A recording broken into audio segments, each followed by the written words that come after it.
Bonjour et bienvenue dans la chaîne de Mathématiques Sciences. Aujourd'hui, je vous présente et expliquer une nouvelle vidéo, vidéo tout simplement en mathématiques pour les premières spécialités. Et ici, je vous propose une vidéo d'application directe du cours, dans laquelle on va essayer d'étudier le signe d'un trinôme du second degré. Alors, c'est une application possible, encore une fois, de ce cours, de cette partie du cours, qui concerne l'étude du signe d'un polynôme du second degré. Donc là, c'est l'application directe. Et après, vous allez voir, je vais vous montrer d'autres applications, justement, de l'étude du signe, notamment, par exemple, tout ce qui concerne l'étude de position relative de courbe. Vous verrez comment on va faire ça. Bon, là, on n'y est pas encore. On va déjà essayer de comprendre comment on étudie le signe d'une fonction, ok, d'une fonction polynôme du second degré. Donc, je rappelle, pour étudier le signe d'une fonction f, en fait, le signe d'une fonction f, votre fonction f est toujours du signe de a, lorsque tout simplement, voilà, on a une fonction f du second degré, donc polynôme, et entre les deux racines 16 existe, le signe de votre fonction f, c'est le contraire du signe de a, ok? Voilà. Donc, résumé, pour avoir le signe de la fonction f, ce sera toujours le signe de a, sauf entre les deux racines 16 existe, ok? Sinon, c'est toujours le signe de a, sauf au niveau des racines, ok? Donc, ça donne ainsi les différentes courbes que vous avez pu voir dans la dernière vidéo, que vous avez pu constater, hein. Donc, dans un premier temps, quand on a d'état qui est strictement positif, du coup, le signe de notre fonction, c'est exactement le même signe que tout simplement le signe de A, ok, voilà. Et entre les deux racines, vu qu'ici on a deux racines, on voit que le signe à chaque fois c'est le contraire du signe de A, ok. Donc c'est ce qu'on peut voir graphiquement, mais également dans un tableau de signes qui était donné juste en bas. Et donc quand d'état est strictement négatif, on voit que c'est toujours le signe de A pour le signe de la fonction f. Et quand d'état est égal à 0, on voit c'est toujours le signe de A, sauf au niveau de la racine. Ok, voilà.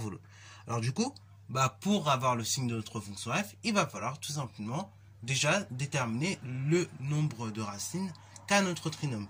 Et pour déterminer le nombre de racines qu'a notre trinôme, il faut d'abord calculer d'état. Et si d'état est positif, déterminer les racines. Donc ainsi, en fait, ceci revient à résoudre l'équation f de x égale 0. Cette équation-là, f de x égale 0, ça équivaut à moins 3x carré plus 12x plus 15 égale à 0. Ok, voilà.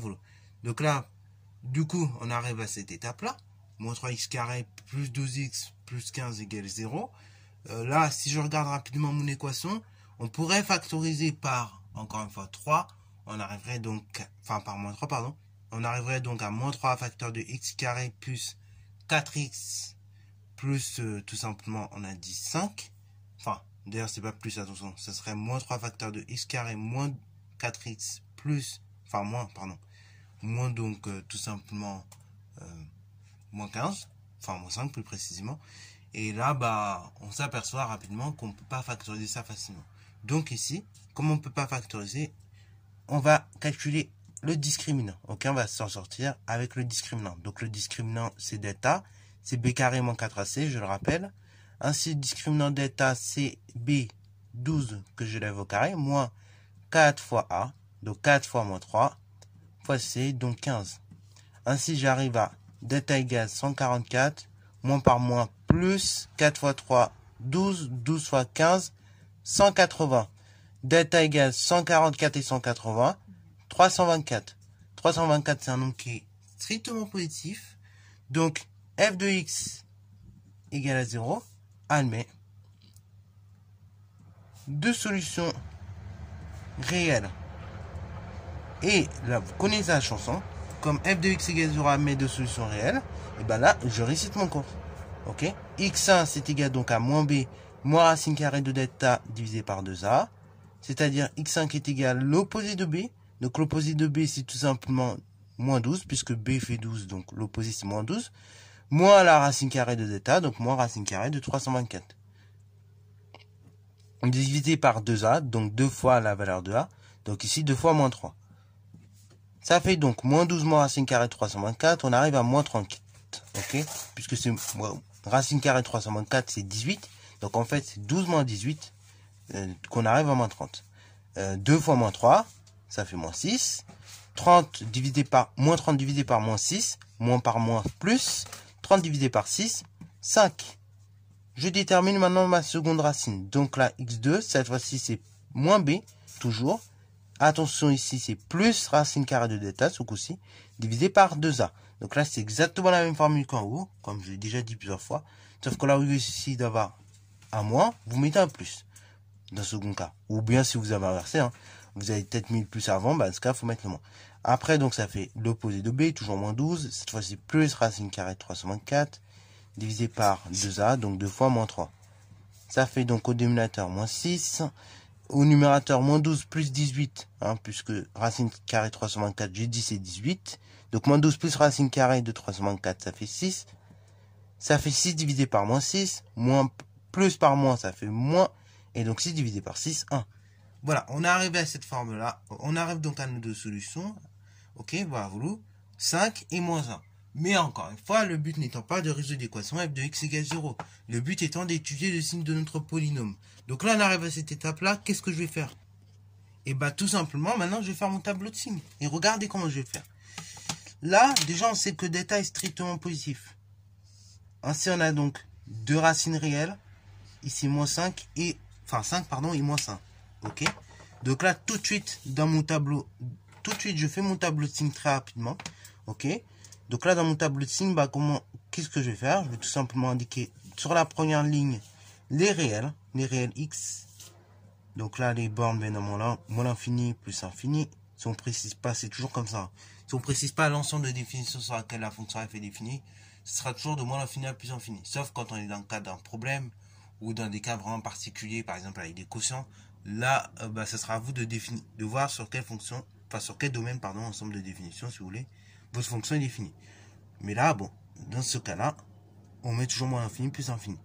Après, également, donc, une fois que j'ai fait ça, et bah, comme delta est positif, on a donc deux racines réelles. Et bah, tout simplement, sur cette ligne, je mets les racines.